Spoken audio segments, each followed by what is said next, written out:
Hi everyone, I hope you're okay, and I really hope that guys the videos we keep uploading are helping you out. This is video number 6 guys, which simply means I'm doing question 6 from the grade 11 mathematics paper 2 examination, which was written in the province of Gauteng in the year 2023. Please note that there are already 5 videos uploaded before this one, and there will be the last 3 videos being uploaded after this one. You can just click the link on the description below. It will direct you to the playlist with the full memorandum. You can download the question paper, answer the questions with me. If there are things you're not sure about, please do ask on the comment section. I'll come back to you. And yeah, if you cannot find the question paper, guys, you can quickly take a screenshot and then answer the questions with me. Okay, question 6. You are told that in the diagram below, the graph of f and the graph of g are drawn. The graph of f is a tan graph, the one of g is a cosine graph. Ne? They are drawn and we are given the domain for the two graphs. The domain x is an element from negative 90 degrees to 180 degrees. Okay. They want us to write the period of g. Period, guys, is always 360 all over the coefficient of x there. So period is always 360 degrees all over the coefficient. So the period is just 180 degrees. So the period of the graph of g period is simply 180 degrees. Okay, now I'm supposed to determine the range of g of x. The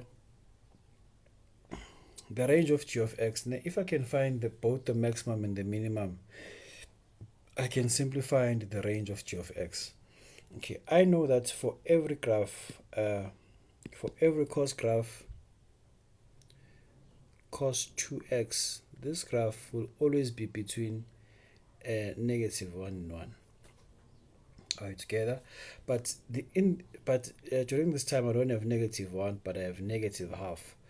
So if I can multiply everything by the negative half, if I can multiply the cos 2x with negative half, that means I must also multiply on the other side with negative half.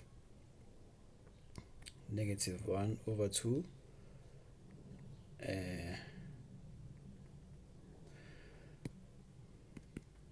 what you do in the left, you must do in the right, ne?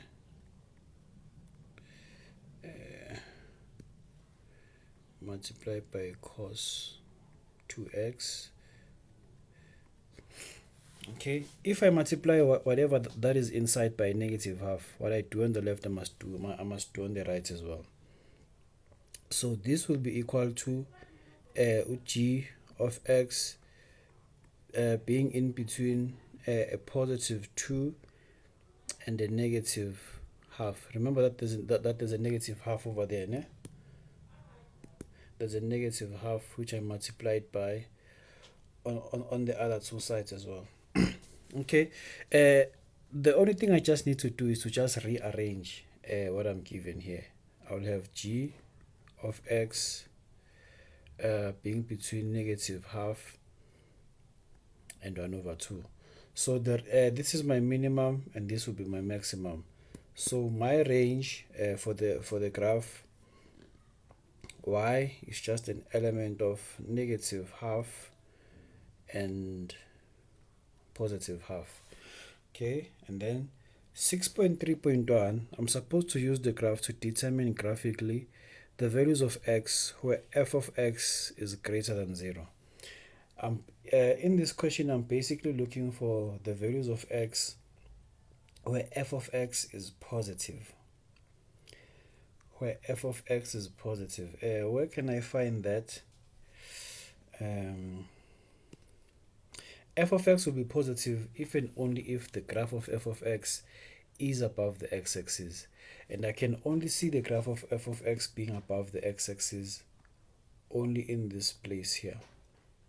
So this statement is true if and only if x is just between negative 45 degrees, and is it 0 degrees?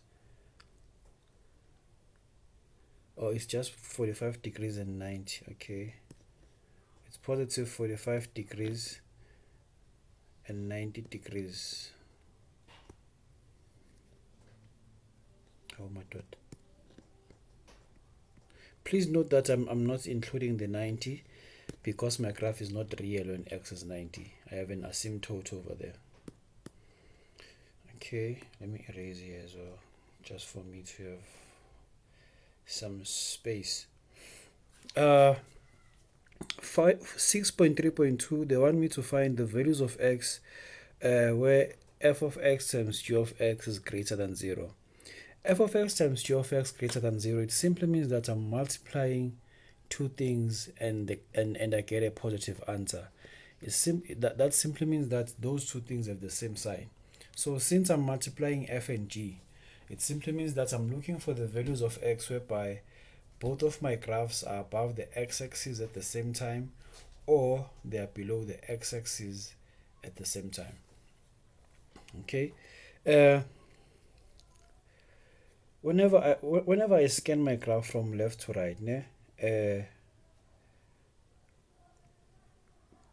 from negative 90 to 45, I can see that both of my graphs are below the x-axis at the same time. Are you together? And also between 90 and 135, both of my graphs are below the x-axis at the same time, and they are never above the x-axis simultaneously. So the only answers I'll write, I'll simply get them when x is between negative 90 and 45, negative 90 degrees and negative 45, or when x is between 90 and 135, when x is between 90 and 135. Please note that I did not include the asymptotes over here. Are you together? So the asymptotes don't have equal signs. Okay, now let's move to the second question. They want me to find the values of x for which 2 tan x plus cos 2x is equal to 2. If I divide everything here by 2, I'll simply have tan x plus 1 over 2 cos 2x is equal to 1.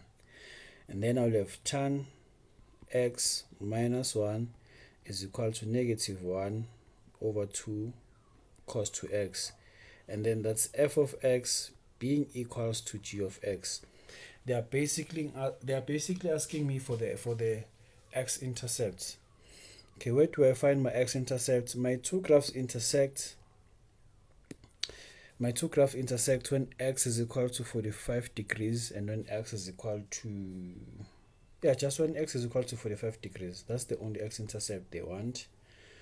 So there's only one of the x-intercepts when x is 45 degrees. Okay. And then 6.4. I'm told that h of x is equal to that. I'm supposed to describe the transformation of h from the graph of f of x. H of x can be written as the cos there is dividing both the sine x as well as the cos x. The cos at the denominator divides every term in the numerator. So this thing can be written as tan x plus 1. This is h of x. Remember that f of x was given to us as tan of x minus 1. So for us to move from negative 1 to positive 1, it simply means that the graph of f was shifted 2 units up. So the translation that happened was that f is shifted 2 units up to obtain the graph of h, ne? Okay, and then now I'm supposed to determine the maximum value of p if p is 4 times root u of x. The maximum value of p of x if p is 4 times root u of x, ne? Remember that u of x is equal to 1 over 2 cos 2x, which simply means that p of x is just equal to 2 cos 2x, ne? They want me to find the maximum. I know that the graph of cos 2x is always in between negative 1 and 1. So since there's a negative 2 in front, that means I must multiply everything by negative 2. Or rather, let me say, let me take it like this. The graph of negative cos 2x is always between minus 1 and 1. Are you together? Since there's a 2 there, I must multiply every term by 2. And then I'll have negative 2. And then I'll have negative 2 cos 2x. And then I'll have a positive 2 on the right hand side. So I know that p of x will be between negative 2 and 2. This will be my minimum and the positive 2 will be my maximum. So therefore the maximum value of p is 2. That's how, guys, we could have dealt with question 6. Just know that there will be more videos coming by. If there are things I'm not sure about, please do write on the comment section. I'll definitely come and assist you. Thank you very much.